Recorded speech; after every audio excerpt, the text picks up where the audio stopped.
Estudos científicos demonstram que entre os vírus denominados encapsulados ou envelopados, o novo coronavírus é um dos que apresenta maior tempo de sobrevivência em superfícies de objetos. Este é um dado preocupante, pois objetos contaminados também podem contribuir para a transmissão da Covid-19.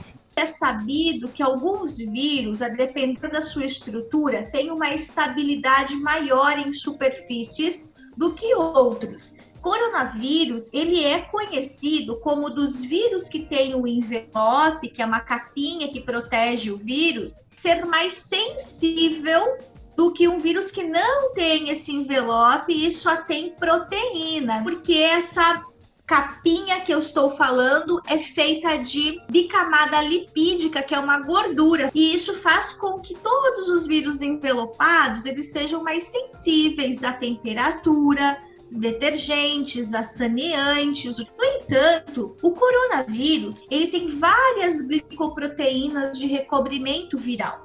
E isso faz com que dos vírus envelopados ele seja um dos mais estáveis na natureza.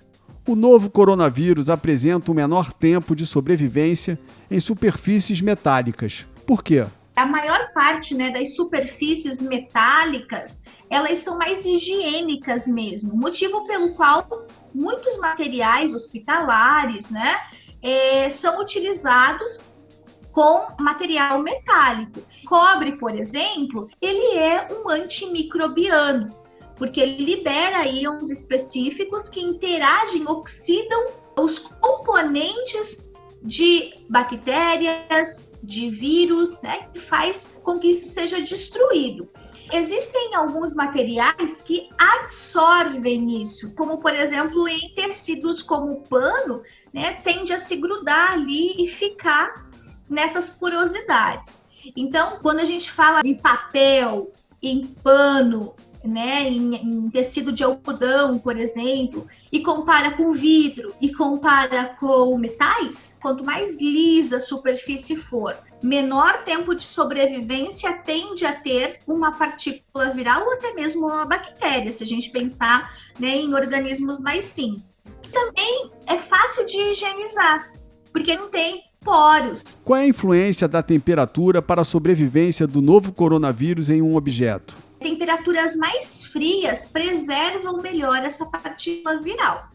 Quando nós estamos falando de temperaturas acima de 25 graus, esses vírus eles têm uma menor tolerância. Entre 25 até 40, 45 graus, a gente já consegue ver uma linha de redução dessas partículas com capacidade de causar infecção. Então, o calor é sempre bem-vindo contra doenças respiratórias. Qual a importância da circulação do ar e dos raios ultravioletas para reduzir a quantidade de vírus em ambientes e superfícies de objetos contaminados? Se você tem ali uma contaminação naquele ambiente, tendo uma troca, uma renovação de ar, você diluiu aquela contaminação.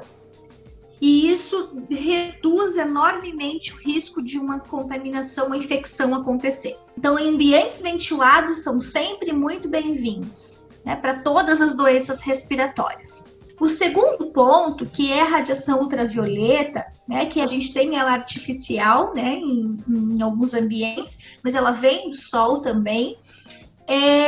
Essa radiação ela é capaz, sim, de desestabilizar essas partículas virais, e reduzir essa quantidade de vírus circulante. Quais são as recomendações para a limpeza de objetos que possam estar contaminados? Quando a gente fala em higienização, a gente pode falar de coisas muito como água e sabão, E o sabão ele destrói esses lipídios que são os componentes dessa membrana que eu falei para vocês do vírus. E uma coisa bem importante, que nessa camada existem aquelas proteínas grudadas. Essas proteínas são como GPS para que o vírus consiga encontrar a célula que ele vai infectar.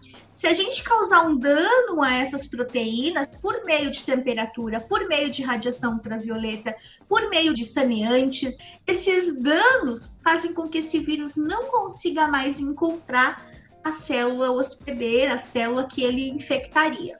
Então, a gente diminui a estabilidade dele nessas rotas ambientais.